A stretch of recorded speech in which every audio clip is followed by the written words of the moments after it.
Pampa Debates. Oferecimento GBOX Previdência e Seguro de Pessoas. A proteção certa para a sua família. Unimed Porto Alegre. Cuidar de você. Esse é o plano. Biscoitos Zezé.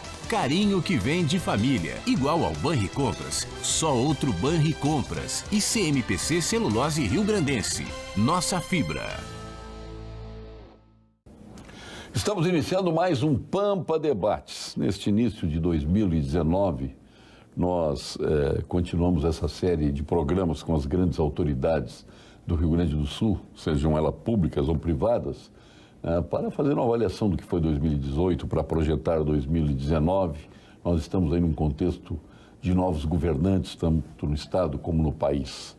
E neste início de ano, nós não poderíamos deixar de trazer no programa, que muito nos honra, é o presidente do sistema Fiergs, nosso querido amigo Gilberto Petri. Prazer tê-lo aqui, presidente. Todo meu. 2019, presidente, procurando passar a limpo, qual foi o fato mais relevante para o senhor em 2019? Eu até já posso alinhar 3 pontos aí. Greve dos caminhoneiros, que... 2018, né? 2018, que sinalizou para alguns aspectos, a eleição do Bolsonaro, a prisão do Lula. O que foi mais relevante neste 2018 que observamos passar há 4 dias atrás? Bom, eu acho, né, o mais importante que houve foi realmente as eleições, tá? As eleições de um presidente que vendeu uma ideia à população de passar uma borracha em cima do que ocorreu e começar um Brasil novo. Né? Essa ideia é transmitida, a meu ver, nas urnas, e eu até escrevi um artigo depois do primeiro turno das eleições, Paulo, que eu botava assim, né?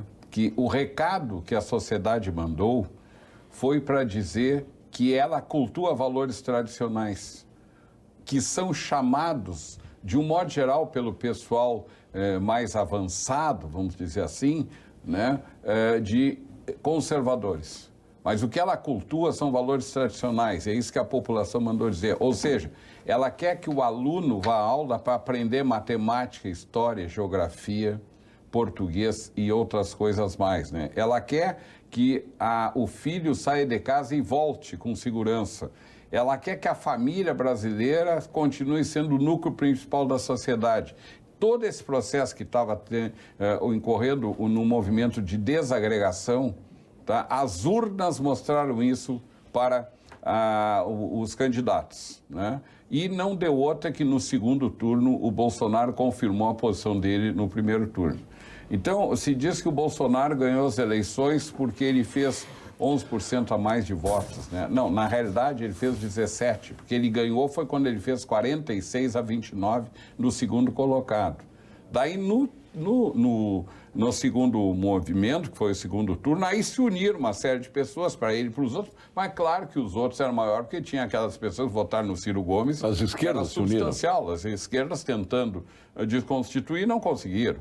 Mesmo assim, a diferença que ele abriu de 11% é uma diferença extraordinária em termos eleitorais quando tem 2 candidatos. Agora, se tu pegar o momento inicial ele fez 46% dos votos. Eu quero te lembrar um dado aqui para os telespectadores, que na primeira eleição que houve depois da Constituição, o Olívio foi eleito governador prefeito de Porto Alegre com 30% dos votos. Não tinha segundo turno, tá lembrado? Me lembro. Ele fez 30%. Então, o Bolsonaro fez 46% e uns quebrados. Quase ganhou no primeiro turno. Quase ganhou no primeiro turno. Então, vamos dizer assim, esse é o recado que a sociedade transmitiu no primeiro turno e depois ela transmitiu e renovou no segundo turno. Isso se espera que ocorra a partir desse momento, desse ano, agora que nós iniciamos, dia 3 precisamente hoje, né? Nós esperamos que isto se torne realidade para o Brasil voltar a ter o protagonismo que ele teve no passado, perdeu um pouco, mas continua sendo uma das 10 maiores economias do mundo e com uma rede de consumidores de 210 milhões de habitantes. Isso é um número expressivo. Olha, eu quero lhe confessar algo que até a revista Época publicou. Em 2015 eu fiz um programa com o General Mourão, que estava sentado aqui, ele é aí onde o senhor está. comandante militar do Sul à época, fardado, e o general Mourão disse horrores, claro, né? Foi, inclusive a presidência da República pediu cópia daquele programa que acabou indo para Brasília. E ato contínuo mandou ele para Brasília. E ato contínuo mandou ele para Brasília. E o Bolsonaro me ligou, pediu autorização para colocar o programa inteiro no site, claro que autorizamos, e pediu para vir um programa. No dia 24 de agosto, foi dia 4 de agosto, dia 24 de agosto ele veio a Porto Alegre, fui esperá-lo no aeroporto.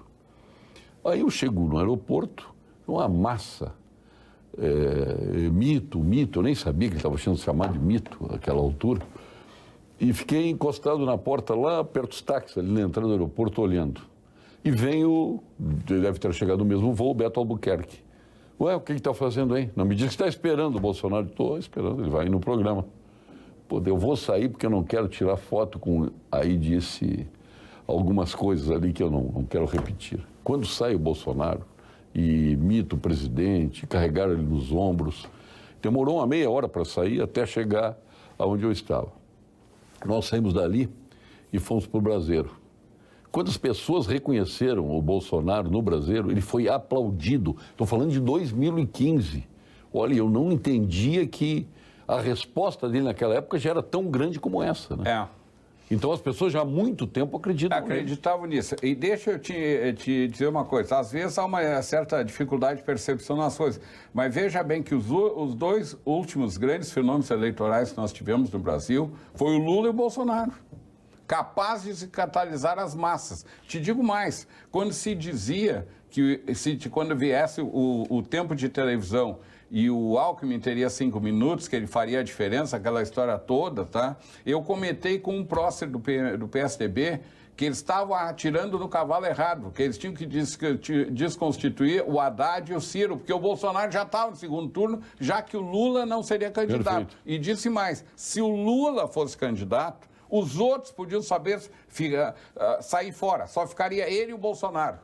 Porque os dois é que catalisavam as massas e parece que não entenderam. Bom, o que aconteceu, né? O Ciro não se elegeu, deu aquela entrevista patética no dia da eleição, quase que culpando o povo por ele não estar lá, entendeu? No final ele meio que se desculpou e tudo mais. E o Haddad também incriminando por não ter ganho a questão no segundo turno, quando no outro dia ele foi lá, disse que era no calor da emoção, mas cumprimentava o presidente eleito e tudo mais. Então, tu goste ou não dos candidatos, tu tem que aceitar o que a população escolheu. Quem escolhe, quem vai dirigir... Democracia é isso. Isso é a democracia. É a vontade da maioria. É a vontade da maioria. Né? Então, se valeu a vontade da maioria para Dilma com 51%, mais vale a vontade da maioria com 56% e mais valeria quando foi lá que fizesse 60% ou 70% a algum outro governante. Né? Então, vamos dizer assim, tu pega o caso do Trump nos Estados Unidos, tu pode gostar ou não dele, pouco importa, mas a população americana, que é quem vota, escolheu ele. Então não cabe a nossa... Não bem a população, até porque no voto popular ele perdeu. Né? Mas perdeu... Pelo sistema americano. Tá, mas aquele sistema vale para todos. Isso aí é que nem na questão do jogo de futebol. Tu foste árbitro no passado, tu certo. Quando o negócio não convém para nós achamos ruim o jogo. E ao contrário, não, uma regra vale para todos. Esse excesso de jogos se tem... Bom, mas tem para todos. Mas aí nós temos que entender também, então, e eu entendo perfeitamente, até porque torço por eles, né, pelos militares, obviamente. Tem um colega nosso aqui que diz, pô, tu gosta de general? Eu digo, e tu desembargador? Cada um tem, o Ricardo Alfonsin, né, que adora o desembargador. Mas o voto para o Castelo Branco, por exemplo, era um voto constitucional. Sim. Era um voto indireto, era tipo o convencional americano. Né? O voto para o Costa e Silva foi a mesma coisa. O modelo que estava vigindo ali. As pessoas entram naquela regra. Eles foram eleitos presidente por aquela regra. E quem aprovou a Constituição brasileira foi o Congresso Nacional. Esses dias eu estava num grupo aí, os caras fazendo manifestação, nós temos que dizer isso para o governador, assim, assado, não sei o que, tal, eleito, tal. E eu pensei assim, mas vocês sabem se ele quer ouvir a nossa manifestação? Ele pode não querer. Entendeu? O direito que o cara tem. Né? Então, eu acho que nós temos que entender, e esse foi o recado principal, a meu ver, do ano que passou, o que as urnas revelaram. Agora, claro que o novo governante que iniciou agora 2 dias atrás, nosso presidente, não pode decepcionar essa massa, porque se ele decepcionar essa população, vai ficar complicado para ele. Então, ele não pode decepcionar. Na questão das greves dos caminhoneiros, tá? Eu acho que houve um problema. Aí que eu queria chegar. Porque ali eu acho que pouca gente entendeu aquele movimento. Sempre que um militar se aproximava dos caminhoneiros, ou eles cantavam o nacional, ou aplaudiam, ou batiam continência. Até helicóptero militar, quando se aproximava. Ali pouca gente entendeu aquela mensagem, especialmente colegas nossos, jornalistas, não entenderam a mensagem que veio das estradas. Sim, mas acompanha e que veio das ruas. Acompanha o seguinte, tá? E não tinha uma bandeira vermelha, era só a bandeira do Brasil. O grande problema ali foi o seguinte, tá? A meu ver, a questão do preço do diesel estava absorvida pelos caminhoneiros. O que eles não absorveram foi todos os dias a Petrobras mudar o preço e o Pedro Parente disse que ia continuar mudando o preço. Isso é que é impossível, tu montar uma estrutura de frete onde tu faz um frete agora e 2 dias depois o preço do combustível mudou 3 vezes. Entendeu? Então, isso aí era a política de preço que ela praticava. Totalmente equivocada. Totalmente equivocada. Várias vezes. E aí foi o problema. Se não tivesse havido isso, não teria acontecido tudo. Porque, veja bem, no mês passado, num programa em dezembro, tá, num jornal, não me lembro qual é a rede e tal, que eu vi, tal, passaram a questão do subsídio, quanto já tinha sido transferido para o subsídio do diesel, tá? Assim, 12 bilhões já tinha sido transferido a título de subsídio do diesel, tá? E o preço diminuiu 23% da Petrobras nas refinarias, que só transferiram 8 para os postos, que só transferiram 5 para os consumidores. Ora, o que aconteceu isso? No meio do caminho eles aumentaram as margens. Entendeu? E aí ocorreu o seguinte, quando foi feito aquele movimento, o petróleo estava $80, depois caiu para 50 e pouco. Se tivesse esperado um mês, não teria havido nada disso, esse aumento de preço. Então, eu falei isso ao ministro Eliseu Padilha, no palácio do Planalto, representando a CNI. Vocês não podem deixar o cara subir todos os dias o preço. Isso aí é uma afronta para as pessoas. E o Pedro Parente o Pedro Parente virou uma santidade. Virou uma santidade. Estava o governo colocou o Pedro Parente no altar. Exatamente. O cara que vai resolver todos os problemas. E a coisa não é assim. E resolveu às custas... Não, vendendo ativos. As custas, aumentando o preço. De venda de ativos e as custas do consumidor. Do consumidor aumentando os preços. Então, a coisa não é bem assim e tal. Então, esse movimento, para mim, não teria ocorrido, tá? Se isso tivesse, vamos dizer assim, sido encarado dessa forma. Mas eu tenho uma percepção que o governo não achou que ia dar a explosão que deu, porque eles fizeram um acordo numa quinta-feira e o cara saiu com o acordo feito e outros dois disseram, não, mas nós não aceitamos. Aí deu problema desse aí. E o Marum enlouquecido, né? E o Marum, coitado, defendendo a bandeira. Defendendo o Pedro Parente. A pergunta, eu já não me lembro qual foi a terceira observação do FIDA. Não, foram os 3 acontecimentos, né?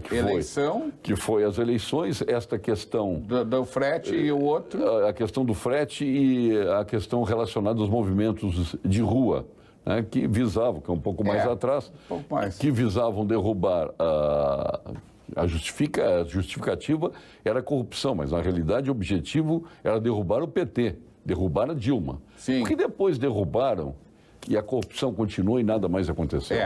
Espera, por isso que eu te digo, né? O presidente novo entra dizendo que não tem nada disso, não tem macro tal. Então ele não pode decepcionar as pessoas que votaram nesse. Isso acontecendo, né? Então a coisa, vamos dizer assim, tende a ter um caminho bom. Nós temos muita esperança nisso. Agora, veja numa perspectiva histórica da coisa, numa análise histórica, né? Se não tivesse sido o problema da conversa lá do Temer com o cara lá do Joesley, provavelmente o Temer seria candidato e o Bolsonaro provavelmente não seria o presidente. E teríamos a reforma da Previdência. Teríamos a reforma da Previdência, mas provavelmente o Bolsonaro ali não micou seria a reforma candidato. da Previdência. Por outro lado, o juiz Moro também não seria o ministro da Justiça. E neste governo que ora iniciou, o grande astro do governo é o juiz Moro. É a pessoa de maior credibilidade dentro do governo, né? Talvez igual a do presidente, né? Mas o juiz Moro que transfere, ele transmite uma credibilidade. Mas o senhor acha que ele tem mais estrela que as tantas estrelas militares, generais de exército que estão no poder? Eu te diria o seguinte, tu pergunta para a população o nome de um ministro hoje, 9 em cada 10 vão se lembrar do ministro Moro.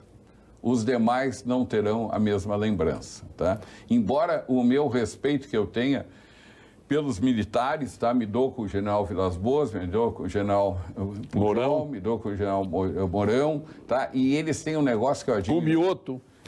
O Mioto agora, né? Agora, teve lá me visitando, inclusive. Ele né? me contou que esteve lá. Esteve lá e foi fardado de... Não, ele vai sempre fardado. De roupa de campanha. Eu ainda disse preparado para a guerra, general. Ele vem no programa aqui, vem seguidamente, sempre em uniforme de campanha. Gostei do campanha, fazia tempo que não se usava. Uniforme de campanha. Está em uniforme de campanha. Ele riu. Isso é antigo. É antigo. Mas o Exército tem um negócio que eu admiro muito, que é a hierarquia, o respeito à hierarquia e à organização. Ordem, disciplina. Honestidade. Um negócio muito... É isso que está impregnado o governo. Tu não vê o Exército metido em confusões. Eu acho que essa série de ministros que tem, em número de 8, compondo o governo, é um aval que está sendo dado, inclusive, hein? Estão chancelando um governo. Porque se achassem que o governo não ia ser bom, não aceitariam. Para que vão se meter numa cumbuca furada?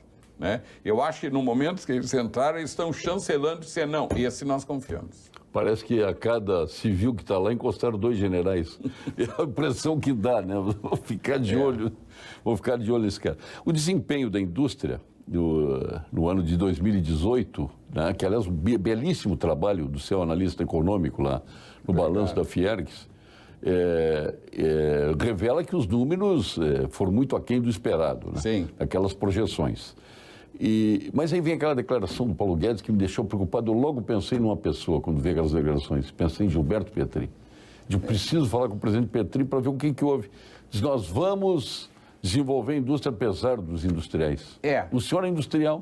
O senhor se magoou com aquilo? Se ressentiu com aquilo? Não, eu acho que não é polido tu dizer uma coisa dessa. É absurdo, é absurdo dizer uma coisa porque eu posso te dizer o seguinte... Porque a indústria é feita pelos industriais. Sim, eu declarei para um jornal que me entrevistou, né, que eu poderia dizer que a indústria vai sobreviver apesar dos banqueiros, e ele é oriundo dos bancos. Porque com as taxas de juros que são cobradas no Brasil, só herói para sobreviver, né? E o sistema financeiro ofere lucros astronômicos em cima de juros exorbitantes.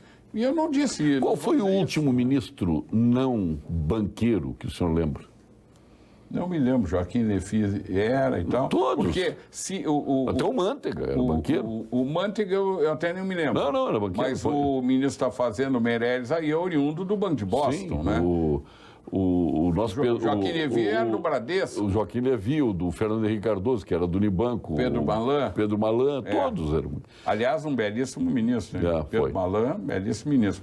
Mas eu te digo assim, né? E se o cara não o último, eu vou lhe dizer quem foi. Quem foi? Foi Ciro Gomes, ministro da Fazenda. Não banqueiro. Tu sabe que eu acho o Ciro, já que tu falou nele, eu acho o Ciro uma pessoa muito inteligente. Mas ele detém 2 coisas. Primeiro, que ele acha que a verdade é só a que ele conhece. E segundo, ele tem solução para tudo, rapaz. Tu vê que naquela proposta dele de acabar com as dívidas, aquilo, ele tem um erro de base, de princípio, que é o seguinte, ele parte do princípio que depois das pessoas solucionarem a dívida, não vão mais dever. No dia seguinte, eles vão sair a comprar e vão ficar devendo de novo. Tu entendeu? Isso da pessoa, da essência da pessoa, né? E aí ele faz uma afirmação daquelas e tal. Bom, até teve muita gozação a respeito disso, né? A mulher liga, não sei, tu viu? A pessoa liga lá, eu tenho uma dívida, assim, sabe que eu estou esperando, porque se o Ciro ganhar, não vou precisar pagar, só assim e tal. Então, eu acho ele uma pessoa de muita inteligência. Foi um grande governador. Muita inteligência, mas ele tem esse problema. Me disse o industrial gaúcho que se instalou lá, Sim. Eu não vou declinar o nome, até porque... Nem precisa. Ele me disse o seguinte, o Ciro Gomes, eu fui para lá pelo Ciro, pelos incentivos que ele deu e honrou tudo que prometeu. Sim. Por isso que eu saí do Rio Grande do Sul e fui para lá. Eu acho assim que ele é muito inteligente, mas eu acho que ele exagera um pouco quando a verdade é toda que ele tem, e a segunda ele tem solução para tudo, isso aí é difícil. Mas é um nome assim bem respeitado. Pois é, e essa política rentista, eu gostaria sinceramente de ver um industrial lá. Eu acho que nós precisamos passar por uma revolução fazendária no Brasil, né? A economia rentista, do jeito que está, cada vez ela é mais prejudicial a quem empreende e, em decorrência, ao trabalhador, né? Isso Isso aí é um problema seríssimo, né? Eu acho que está na hora de nós usarmos as mesmas táticas e técnicas que se usou nos Estados Unidos pós-crack de 29. Acabar com, é o que eu esperava do Bolsonaro, acabar com o Bolsa Família, e ele não só deixou de acabar, como deu o 13º para o Bolsa Família, já prometeu. Né? O Getúlio Vargas dizia, só o trabalho aumenta a dignidade do ser humano. Mas, não, mas enfim, eu acho que o que dignifica uma pessoa é o trabalho, é o emprego. Não é ficar sentado recebendo Bolsa Família. É o senhor que diz, e eu aprendi isso. Duas coisas são importantes na pessoa, é o endereço residencial, né, e o endereço profissional. Né? Quem não tem os dois... Não tem. A pessoa, tu imagina, e eu falei isso aquele dia, lá há um mês atrás, na nossa TV da imprensa, imagina a pessoa que chega, sai a procurar o serviço e não acha. Né? E não consegue um emprego. Daí chega em casa e os filhos estão na escola, naquela fase de formação da personalidade, 13, 14 anos, né? E daí, mas o teu pai, não, meu pai trabalha aqui, o outro trabalha, e não, meu pai está desempregado. Aí daqui a pouco a pessoa, a menina, o menino, começa a pensar, mas vem cá, por que os pais deles têm emprego e o meu não? Então meu pai é um incompetente, eu não sei o quê, quando pode não ser nada disso. Afronta a dignidade humana. Afronta a dignidade. Então, o que é importante, tá, é ele ter um emprego. Para mostrar, olha, está aqui, eu tenho fronte para prover o sustento da família e tudo mais. Não é chegar e receber um Bolsa Família. Eles têm que gastar dinheiro no emprego, geração de empregos. Quando a gente fala, os economistas se arrepiam, né? Os Estados Unidos passou por 2 anos de regime inflacionário porque emitiu moeda para pagar trabalhadores, começou a construir Estado do nada, ou coisa nenhuma. Esse é o New Deal, do Roosevelt. Isso, do Roosevelt. O Roosevelt era Ele mandou fazer estrada para dar emprego para as pessoas. O Roosevelt, qual era a profissão dele? Pô, uma boa pergunta, nunca general, né? Isso. O Roosevelt? Não sabia. Não. Então, o que aconteceu nos Estados Unidos? Ele mandou fazer estrada, do nada ou coisa nenhuma, colégio, prisão, hospital, as pessoas tinham emprego. Em 2 anos decolou esse processo. Claro que os Estados Unidos contou com a Segunda Guerra Mundial, mas a Segunda Guerra Mundial foi em 39, os Estados Unidos entrou na guerra em 42. Mas vendendo armamento, antes de... E o New Deal é em 29. Mas antes os Estados Unidos já estava fornecendo armamento para toda a Europa, né? Tem que se lembrar, porque a Europa vinha de uma Primeira Guerra Mundial traumática e estava todo mundo se protegendo. E os Estados Unidos investiu muito na indústria bélica. Aí os caras ficam horrorizados, mas emitir dinheiro, isso é inflacionário. Mas existe governo que mais emite papel, moeda ou títulos da dívida pública que o nosso? É um nível muito alto. É altíssimo. Eu sempre tenho uma dúvida até quando as pessoas vão continuar comprando. Tu vê que da dívida pública brasileira, 25% está em mão de bancos, 25% está em mão de fundos de pensão e os outros 50% com a população. A hora que um desses grupos achar que será que eu vou receber, parar de comprar, é um desastre. Por isso tu tem que ter um controle. Ou o governo resolve. Aí o cara diz assim, não, mas veja bem, né, o nível da dívida pública dos Estados Unidos ou da Itália, não sei o que, é 100%. Sim, mas eles giram a 0%, 1%. Nosso, até pouco tempo atrás, estava 14%. Agora que caiu para 6,5% nos últimos 6, 8 meses. Mas a Dilma teve durante muito tempo 13%, 14%, 12% e tal. Isso é um nível muito alto. Imagina. Tu girar a dívida. Tu pega a Alemanha, é menos 0,5%. O cara paga para botar o dinheiro, vai comprar um título tal, tal. No Japão também. Aí é diferente, estabiliza, né? Então tem que cair essa... Agora, imagina se aparece um loucaço tipo Zélia Cardoso de Mello, que confiscou a poupança, porque foi um troço... Não dá para entender, porque o Brasil abriu os portos para o livre comércio com o Collor. Sim. O máximo que conseguiu trazer foi lá, porque ele tirou o dinheiro da população. Então, as pessoas não tinham dinheiro para consumir. Aí quebra a indústria nacional. Né? Nem os produtos... Entrou isso aqui, só não veio o Trabant, né? Quase veio o Trabant.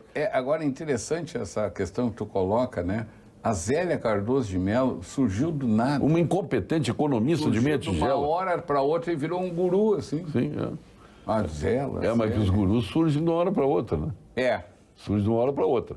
Agora, imagina se vem um loucaz desse... Bolsonaro tem economista bastante, hein? Tem. Talvez pudesse ter um pouco menos. E olha que eu sou economista.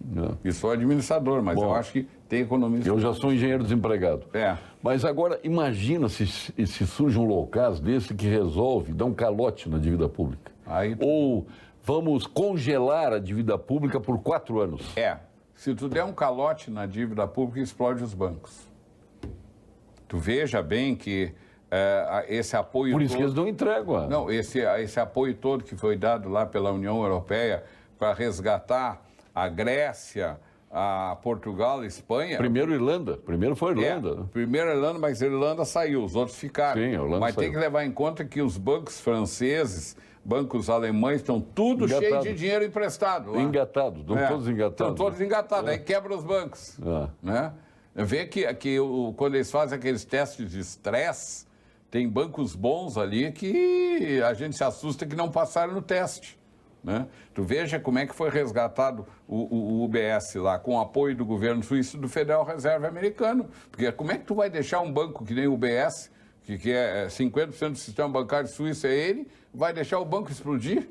Então tem que resgatar, porque senão o entorno explode junto. A economia explode junto. Então, os caras pensam nisso. Por isso que o Brasil criou o Proera aqui. Né? Por isso foi criado o Proera aquela vez, que é o mais bem programa de resgate que teve no sistema bancário. Né? Foi muito bem feito. Então, isso aí não dá para olhar só uma coisa. Não pode dar dinheiro aqui, não, mas tu tem que ver o que tem em torno.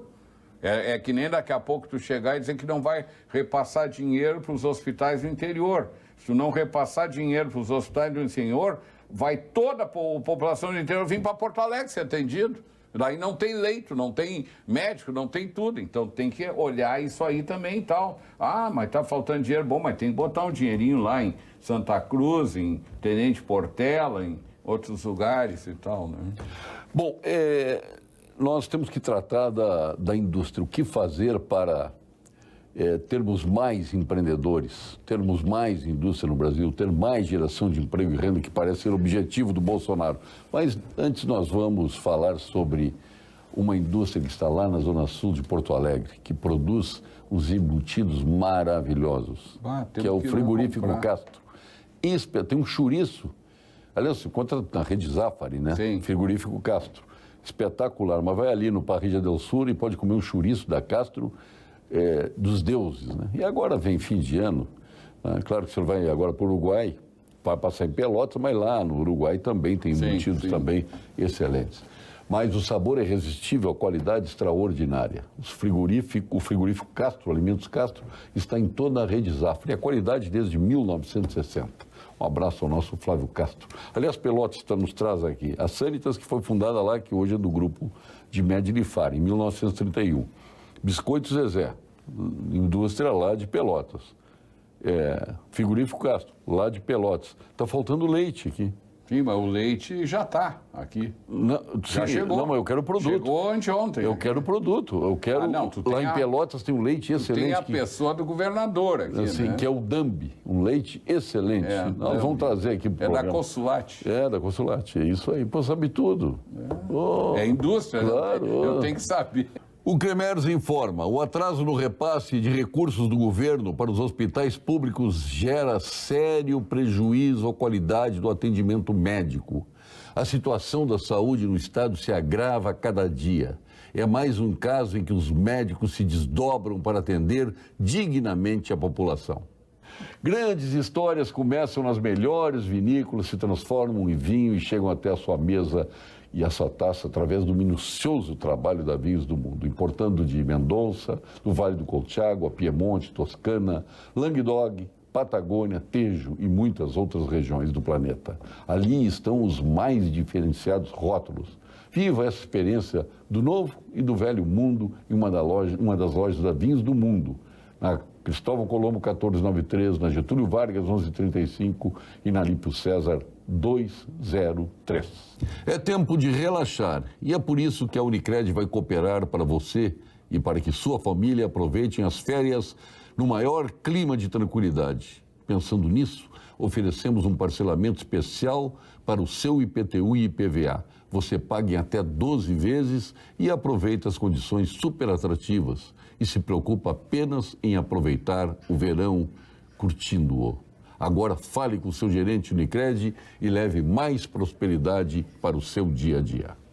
Vamos agora ao quadro Saúde, com o nosso PhD em Oncologia, titular do Clínicas, do Ernesto Dornelles, sócio fundador do Instituto Oncológico Kaplan. É o mais jovem membro da Academia Brasileira de Medicina, presidente da Sul Rio Grandense, presidente da Bienal do Mercosul, dono da Laurenti e um excelente pianista e cantor. Meu amigo pessoal. E eu chamo ele de André Rieu dos Pampas. O senhor pode anunciá-lo? Posso? Então, Nosso querido por favor. Gilberto Schwartzman. Sou o professor Gilberto Schwartzman e gostaria de fazer um desafio aos meus colegas médicos. Vejam que informação importante. 30% das mortes em nosso estado acontecem por doenças do coração e das artérias. Outros 20% se devem ao câncer. Isso significa metade das mortes em nosso estado. Impressionante, não? A boa notícia é que podemos evitar essas mortes se identificarmos fatores de risco como pressão alta, tabagismo, colesterol elevado, diabetes, obesidade, sedentarismo e abuso de bebidas alcoólicas. E se convencermos os pacientes a realizarem os exames preventivos do câncer, como o citopatológico do colo do útero nas mulheres com vida sexual ativa, a mamografia em todas as mulheres a partir dos 40 anos, o toque retal e o PSA nos homens a partir dos 50 e a colonoscopia nos homens e mulheres também a partir dos 50 anos. Você fala que quer um Brasil melhor, não é mesmo? Seja então um guardião da saúde de nossa população. Não interessa por qual porta uma pessoa chega ao sistema de saúde. Faça a sua parte. Dedique alguns minutos da consulta e veja se o paciente vem seguindo essas recomendações. Dessa maneira, poderemos reduzir as principais causas responsáveis por 50% de nossas mortes. Eu me refiro a uma de cada 2 mortes. Vale a pena. Grande Gilberto Schwartzman.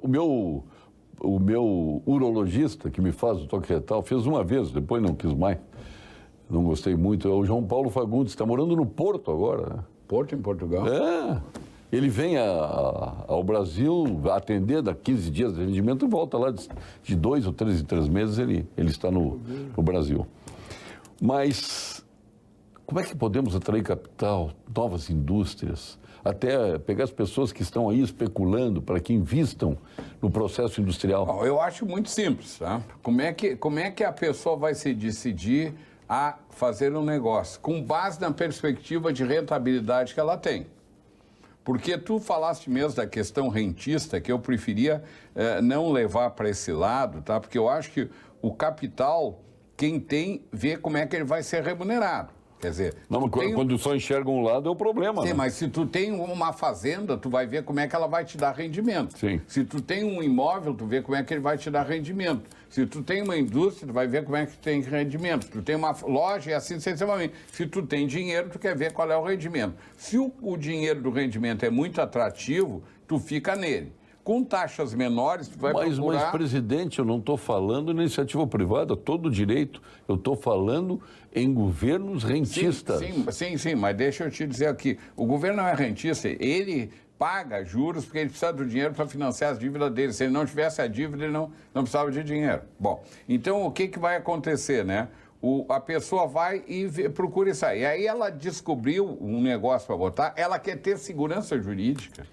Tá? Que não vai acontecer, como seguido acontece no Brasil, de acontecer uma coisa que transmite para o passado, transfere para o passado. Tu entendeu?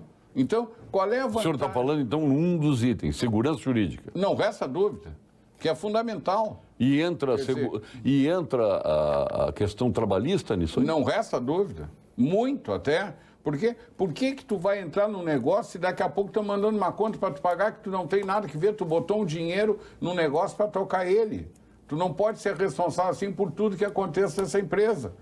Tá? Ainda mais que tu não era o sócio que assinava o papel, que pagava as contas, que dirigia, que tinha o poder de mando. Não pode ser assim. E no Brasil isso aí não é devidamente bem olhado. Então, essa segurança que tu fala, segurança jurídica, em todos os aspectos, tipo Receita Federal também, quando quer cobrar contas, volta e meia, de pessoas de empresa que são simplesmente acionistas, alguma coisa, não tem poder de mando, isso aí tem que ter maior no Brasil. Senão ninguém se estimula a botar dinheiro no negócio, vale a pena.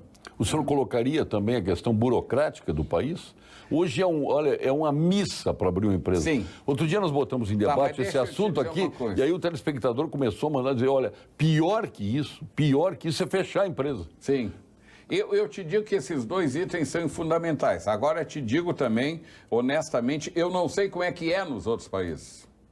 Eu não tenho essa experiência, tá? De como é nos outros países. O que eu posso te dizer é que aqui é complicado para abrir e para fechar uma empresa. É demorado, tá? Tu passa por uma série de coisas que tem nisso aí. Mas eu também, para ser honesto, não sei como é que é na Argentina, no Uruguai, no Chile, na França, no Equador. Não sei te dizer. Né? Então, seria, eu acho assim, uma temeridade eu fazer uma afirmação que poderia ser considerada legal. Mas nós podíamos ter um modelo ágil aqui. A agilidade aqui no Brasil está próxima a zero. Tá. Agora tu leva em conta a questão dos licenciamentos ambientais, que é crítico. Tá? Tu sabe também que a pessoa que dá a autorização, ela fica respondendo também se 4, 5, 6, 8 anos depois, se alguma coisa der errado. Então, a pessoa se cerca de todos os meios possíveis para evitar que amanhã depois vá ter uma ação contra ela. Por parte de ação civil pública ou não sei o quê. Então, esse tipo de coisa também tem que mudar. Né? Tu não pode ter sempre uma espada na tua cabeça. Por isso que eu entendo, não sei se o senhor concorda com isso, se temos uma legislação que leva ao processo de agilidade, essa legislação ela tem que ser cumprida pela iniciativa privada. Quem tem que licenciar do ponto de vista ambiental, de incêndio, são pessoas com formação para tal do setor privado. E essa pessoa passa a ser o responsável técnico. Se ela errar, se ela descumprir a lei, vamos imaginar a KISS. Se tivesse um engenheiro na KISS, nós não teríamos aquele protetor acústico, aquele Sonex, altamente incendiário e altamente tóxico. E se tivesse esse engenheiro e ele tivesse feito o projeto, instalado aquilo lá, ele seria o processado, estaria preso. Sim. No entanto, eu perguntei para um prefeito lá em Não Me Toque, na Expo Direto, quem é que dá o PPCI na sua cidade para uma boate, por exemplo? O bombeiro. Quantos bombeiros tem lá? Tem 2. Qual é a graduação dos 2? É um cabo e um soldado. Não tem informação. Convenhamos. Quando devia ser um engenheiro. Agora, engenheiro de segurança. Sérgio, naquele caso que tu fala da KISS, é inacreditável o número de pessoas que morreu dentro daquela boate. E não foram queimadas. Não foram queimadas. É inacreditável o número de pessoas que morreu. Se morresse 5, 6, eu não vou dizer que era aceitável, não, claro. Mas seria compreensível. Agora morrer 240 pessoas é um negócio inacreditável. E aquele tipo de espetáculo já havia sido feito várias vezes e provavelmente em outros lugares. Largar aqueles fogos, só que ele largou aquele troço, pegou fogo lá em cima e foi aquele horror. E essas boates têm este problema, esse tipo de casa tem esse problema normalmente eles são muito fechados, não tem muita janela. Não vamos longe, vamos ao nosso tempo. O senhor que era frequentador do Whisky a Gogô, sua esposa está nos assistindo? Sim, ela é obrigada, pelo menos um telespectador eu tenho que ter, né? O Whisky a Gogô, lembram como é que era? Era um bunker. Sim, mas o botequim... O botequim também era outro. Tu ia descendo aquela escada. O beliscão só tinha uma portinha para entrar. Então, esse tipo de local... O Enir está rindo lá. Enir deve ter frequentado. Sim, fortemente. Não. Olha aqui, ó, eu te digo assim, esse tipo de instalação é próprio da característica em todo mundo, né? Pô, os Beatles surgiram aonde? Num lugar chamado? Cave. É lá um buraco. É um buraco. Quer dizer, então... nós estamos em Liverpool, né? Em Liverpool. Então, isso aí é um troço. Agora, dá um caso daqueles ali, foi aquele desastre terrível, né? Mas aí agora, eu estou dizendo, a iniciativa privada é que tem que ser responsável. Sim, agora... Examina o seguinte, o Bedel, lá, o burocrata, ele vai lá e examina se a legislação foi cumprida. O projeto está aqui, cumpriu os itens, está ok. Agora, ele lá dá licença... Convenhamos. Sim, é que nem a questão ambiental. Quer dizer, tem que partir do princípio que o negócio que vai ser colocado, tá? Ele até me lembrei de uma coisa, que vai ser colocado, vai ser certo aqui, tá? Bom, no ano de 2018, 17, eu fui ao Japão com o governador Sartori. Nós fomos lá para ver a instalação daquela... a possibilidade de botar aquela usina geradora de energia elétrica na base do carvão. Ou seja, usando uma tecnologia que não sai uma poluição. Sim. E nós fomos lá e tal, e olhamos aquilo, e a secretária Ana Pellini estava maravilhada, e o governador também, e aí de noite nós estamos numa janta ali, estão falando, e daí a secretária está preocupada se ia sair ou não. Eu estou falando da Ana Pellini, Sim. que agora é do Ministério, reconhecidíssimo. E eu disse assim, secretária, antes da senhora ter a preocupação essa ambiental, eu quero saber se vai ter alguém para assinar o cheque de 2 bilhões de dólares. Que se não tivesse cheque, secretária, a senhora não se preocupa com a poluição que não vai ter. Daí ela começou a rir, o governador também disse, pô, é verdade. Então, às vezes, eles começam a se preocupar com o troço, não saiu nem o ambiente, não apareceu ninguém para investir, já estão preocupados que vai poluir. Tu entendeu? Quer dizer, pô, não pode ser assim. Né? Tu tem que. O principal problema é tu ver como é que vai ser a coisa, acreditar que vai ser boa e tal. Nós temos aqui no Brasil temores, né? O temor reverencial ao judiciário, ao Ministério Público, um promotor, se quiser, acaba com a vida de meio mundo aí, né? A força descomunal que tem. Os ideólogos racionais também, essa vanguarda do atraso aí, se eles quiserem emperrar, eles emperram tudo porque as amarras do Estado não nos permitem fazer nada. Perfeitamente. Então, esse é um problema sério. Então, nós temos que perder esse temor, nós temos que enfrentar. Nós acreditamos que isso vai acontecer agora. Eu estou muito esperançoso que isso mude, efeito Bolsonaro. E que o Brasil tenha, realmente volte a ser, ainda disse no discurso da minha fábrica, tá? No final do ano passado. A nossa Veco. Ainda disse na Veco para os funcionários que eu tenho consciência que o Brasil possa crescer e voltar a ter o lugar de destaque que ele teria que ser. Ou seja, um país bom para se viver, né? Um país onde as pessoas têm emprego, que se torne a quarta ou quinta ou sexta economia do mundo e ganhando espaço, não é vendo gente passar em países passando na nossa frente. Em 1980, a China estava atrás de nós e a Coreia nem figurava. Entendeu? Pô, hoje tu vai lá na Coreia, em Seul, é 4G, toda a cidade já estão trabalhando no 5G. Quer dizer, na rua tu tá ali com 4G. Aqui, quanto tempo levou para chegar em Porto Alegre? Tem áreas que não pegam. A grande maioria não pega. O litoral, é um horror. Sabe que é um desastre, né? Então, eu acho que isso aí, eu tenho essa esperança, eu tenho essa confiança. Pois é, então eu acho que essas amarras, lideranças como o senhor, eu estava até comentando hoje, nem sempre a pessoa que tem uma presidência, ela pode ser considerada um líder. Nós temos N exemplos aí. Mas o senhor é um homem que hoje comanda a Fiergs e tem liderança. O senhor é um condutor de rebanhos. Então, eu acho que os senhores que têm essa força, tanto pelo poder que representa o cargo de presidente da Fiergs, como a liderança que é inata, eu acho que nós temos que começar a mudar. E se o Bolsonaro estiver predisposto, como a gente imagina, a fazer isso, acho que tem que ter todo o apoio. Nós temos que, de peito aberto, apoiar tudo isso. Não podemos ficar com temor de ninguém. Deixa eu só te dizer uma coisa. Lá na Fiergs, né, eu não sou um condutor de rebanho. Lá, na realidade, todo mundo é índio. Todo mundo é cacique, desculpe, não tem índio. Eu só sou o mais cacique. Tá? O meu trabalho neles é de... Não, lá todos têm. Não, eu sei tem que muito com liderança. Tu tá brincando, tu sabe não, disso não aí. Não, não estou brincando. A maneira de tu falar, eu sei, mas eu te digo assim, lá o trabalho é pelo convencimento das pessoas em adotar uma coisa, tu entendeu? Porque todo mundo discute muito isso aí. E se mas discute internamente. Sim. Não, mas quando sai a posição é uníssona para fora. Pois é. Brigamos lá dentro, mas quando vai para fora é a posição da entidade, né? Então, nessa questão do ICM que passou na Assembleia, aquilo foi muito patente. Não, mas é a favor ou contra? Não, nós não discutimos se é a favor ou contra. Para nós termina em 31/12. Se vai ter um outro projeto aprovado, terminou sendo aprovado, tudo é outra questão, mas nossa posição uníssona é essa aí, tá? Então, tem esse trabalho... Porque o senhor acredita em Papai Noel, não? Olha, eu acho que a Papai Noel é um negócio bacana. Cegonha. Papai Noel é Coelhinho bacana. da Páscoa. Coelhinho da Páscoa é bacana, o cegonha é bacana para criança. Sim. Para nós fica mais difícil. Pois é, né? pois é. Então, quando se diz não precisamos um aumento de CM por 3 anos, é 3 anos que, a partir daí, nós temos um problema resolvido. Eu falei, o governador Leite, o governador Sartori, disse que ao final de 3 anos estaria solucionado. Passou os 3 anos, o senhor pede mais 2. O senhor acredita que daqui a 2 anos teremos solucionado? Espero que sim. Espero que sim. Esperar é uma coisa, acreditar é outra. Eu acho que eu te diria um pouquinho diferente. Eu já lhe digo que eu não acredito. Não, mas então deixa eu dizer uma coisa. O governador Sartori, quando pediu os 3 anos, ele queria mais. O PDT botou uma emenda não limitando em 3 anos. Então, o governador Leite foi claro, eu preciso só de 2 anos. Ao final de 2 anos, as contas estão em dia. Eu estou acreditando nessa promessa dele, e nem vou dizer dessa promessa, né? Nessa perspectiva pela qual ele está trabalhando.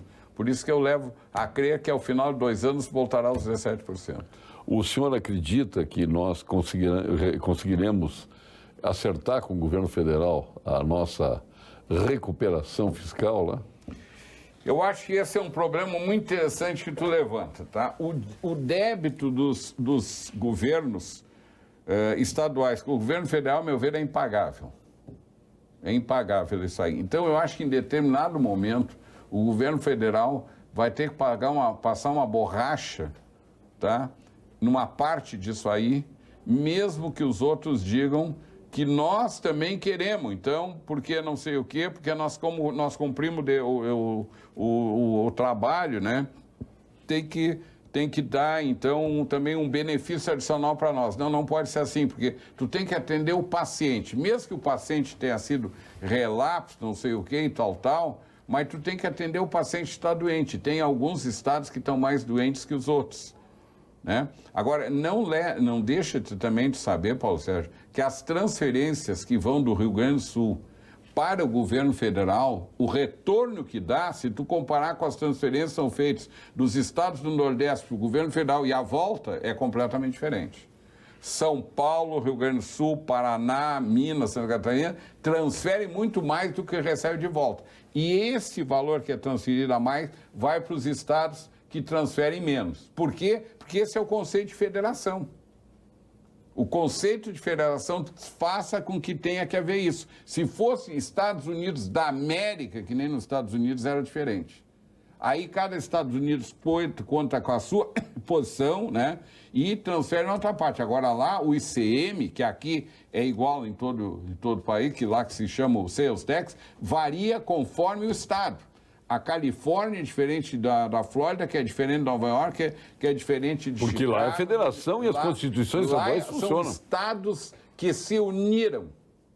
Aqui é uma federação de estados, lá é estados que se uniram para formar um país.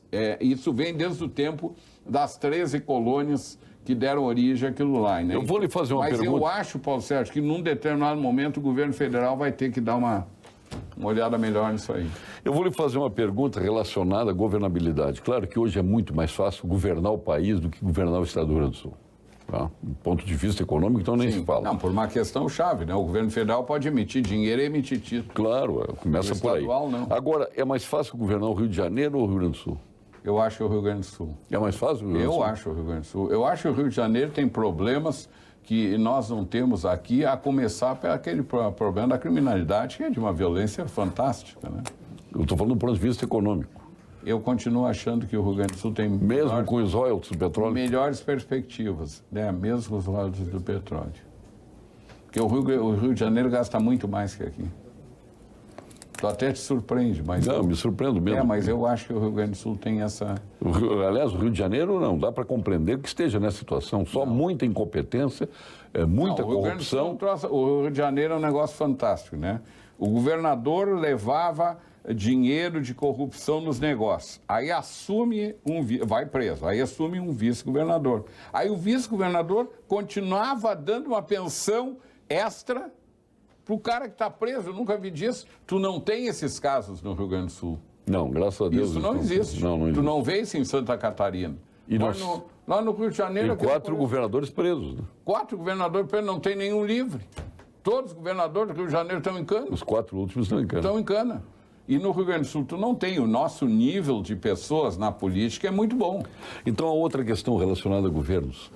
A gente passa ouvindo aqui no programa mesmo, as pessoas dizendo, não, Santa Catarina passou pelo Rio Grande do Sul, o Paraná passou pelo Rio Grande do Sul, lá está bombando, lá isso, lá aquilo e tal. E a gente sabe que os números da economia não são esses, o Rio Grande do Sul continua à frente, bem à frente.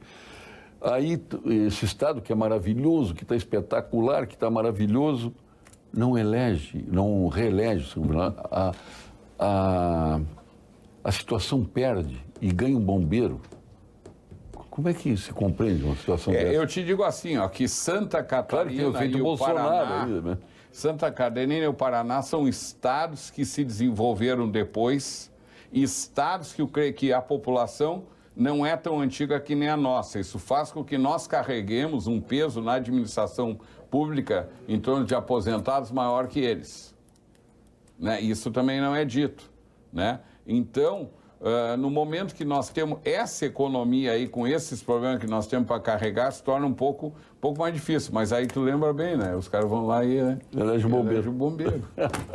Vamos agora ao ponto final, né, com a nossa Gimo Qualidade Comprovada, mandando um abraço lá para o Júlio e para o Luiz Morandi. Né? E os filhos, terceira geração, já está lá administrando. O Júlio Morandi grande atirador, viu?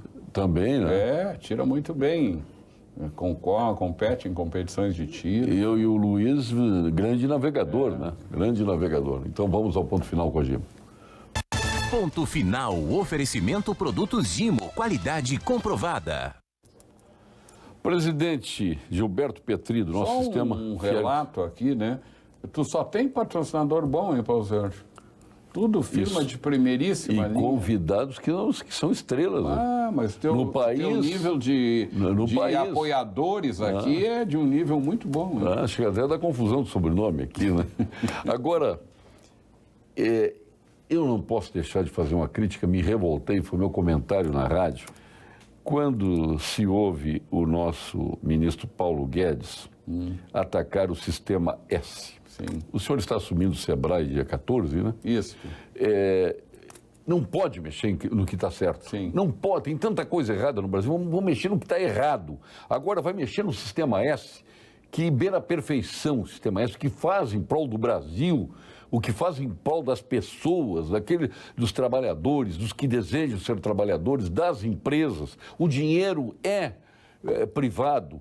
Né? Mexer no sistema S é igual o que fez o Fernando Henrique Cardoso, que desincorporou em meio ao serviço militar, mandou embora os soldados do quartel, porque não tinha dinheiro para comida. Sim. Ele que é neto de general, filho de general, e todos revelaram aqui, os militares que eu trouxe à época, foi o dia mais triste do Exército Brasileiro. É lamentável que isso aconteça. E agora essa do sistema S, é duro de vir isso. Eu acho primeiro que o ministro Paulo Guedes não foi polido em fazer uma afirmação dessas de meter a faca, que até soa mal, uma vez que o presidente da República foi esfaqueado.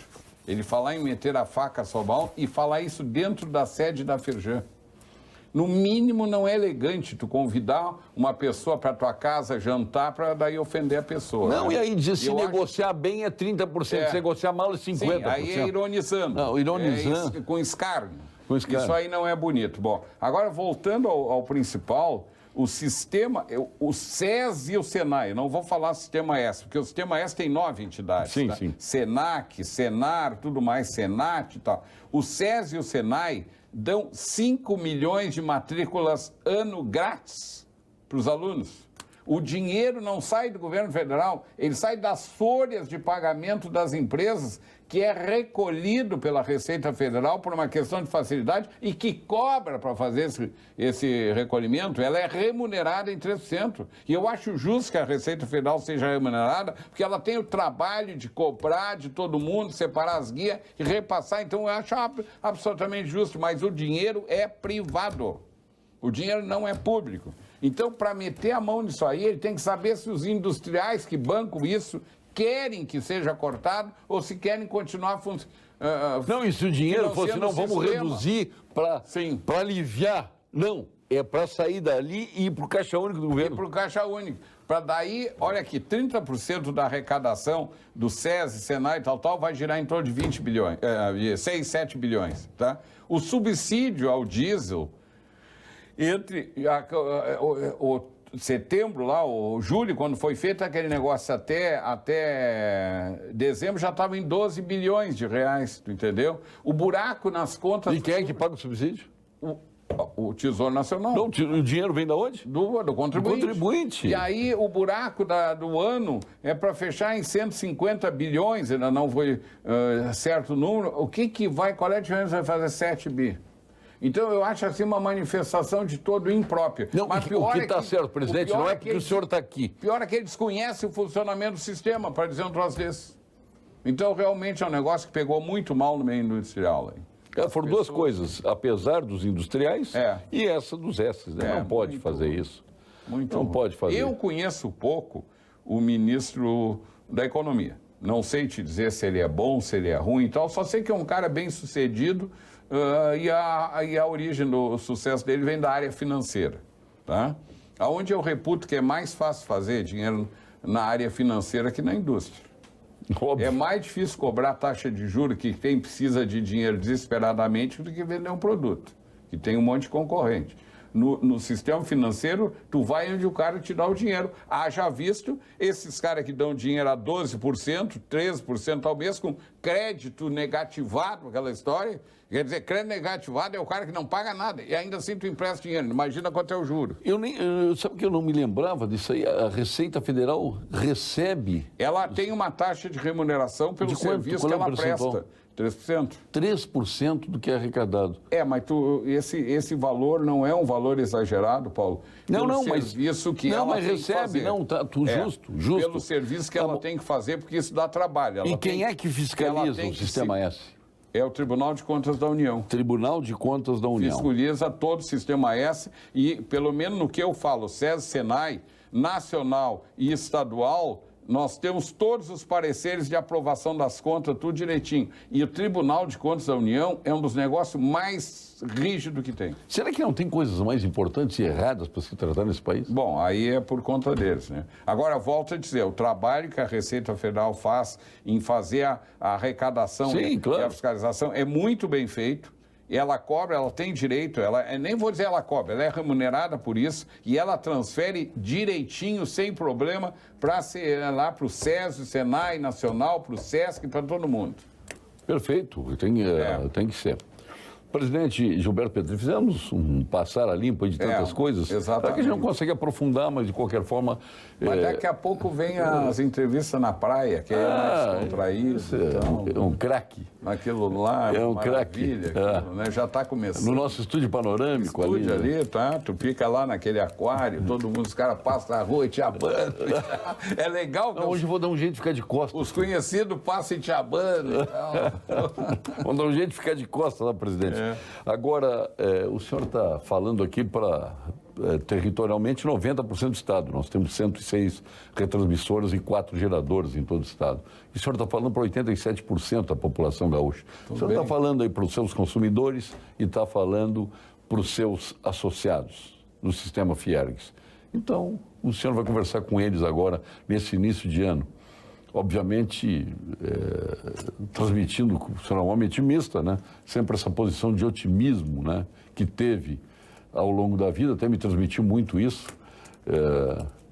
Hoje eu sou um cara muito mais feliz que fui antes de conhecer o Petri. Até porque comprei o terreno dele na praia, ao lado da minha casa. Se não fosse dele e não tivesse assistido comigo, não teria comprado. Lembrando que eu disse que eu te segurava o tempo que tu precisava, mas quem tinha que comprar o terreno era tu e segurei 3 anos. É verdade. É verdade. O terreno tem que ser teu. É verdade. Eu, Colo, lhe agradeço muito. Então, o senhor me tornou mais feliz, viu? Imagina se eu não tivesse comprado, estaria chorando até hoje. Não, eu tenho certeza que tu não estaria naquela casa, mas isso tu pôde expandir a casa, fazer uma bela área de lazer lá e ficou muito prazeroso. Então o senhor está se dirigindo aí à nossa sociedade gaúcha, aos nossos telespectadores. Não, eu só posso agradecer estar aqui, eu fico feliz de estar aqui, poder ter esse diálogo franco aqui, sempre esse diálogo é franco contigo nesse programa, e dizer aos industriais do Rio Grande do Sul e à população do Rio Grande do Sul que eu sou otimista com esse novo governo que se inicia agora, porque ele propôs resgatar princípios e valores da sociedade brasileira e eu acredito que isso será feito. Então, presidente, feliz 2019 para o meu amigo aí, seja muito feliz. Bem. Começamos bem, começamos juntos. Exatamente. Tá. Muito obrigado, presidente. Aí, seja muito feliz, a testa do nosso sistema Fiergs. Tá. Com o SESI, com o SENAI e o Sebrae. E agora o Sebrae, né? Que o senhor assume dia 14. Isso lá. Aí. Muita sorte lá no nosso Sebrae. Obrigado. Que também é um marco que faz um trabalho muito bom. Que mostra a qualidade do Sistema S e das suas gestões ao longo desses anos todos aí. Agradecemos a sua atenção, prometendo voltar sempre de segunda a sexta-feira, nesse horário. E continuando a desejar a todos um grande, um feliz, um maravilhoso 2019.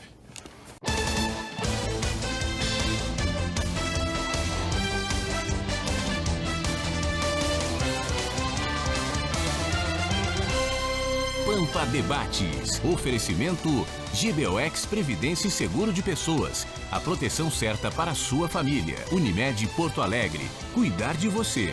Esse é o plano. Biscoitos Zezé. Carinho que vem de família. Igual ao Banricompras. Só outro Banricompras. E CMPC Celulose Rio Grandense. Nossa fibra.